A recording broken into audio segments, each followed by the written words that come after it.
කවදා හරි දවසක හිතලා තියෙනවද ජීවිතේ සතුට තියෙන්නේ කොහෙද කියලා? සතුට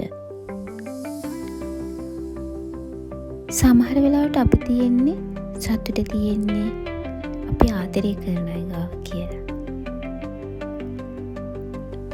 ඒ සතුට වෙනුවෙන් අපි යාළුවත් එක්ක රණ්ඩු කරනවා, තරහ වෙනවා, පැන ගන්නවා.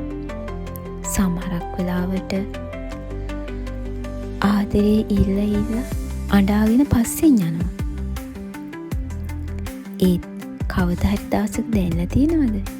එහෙම නැත්තම් කවදා හරි දවසක හිතලා තියෙනවද? සතුට තියෙන්නේ අපේ හිත ඇස්සේ. ඒ සතුට හොයාගන්න ඕනේ අපිමයි. ඉතින් අද ඉඳන්වත් අපි අපේ සතුට අපෙන් හොයාගන්න උත්සාහ කරමුද? එහෙනම් අපි හැමෝම කාගෙන්වත් සතුට හොයාගන්නේ නැතුව අපෙන්ම අපේ සතුට හොයාගෙන සතුටින් ඉමු.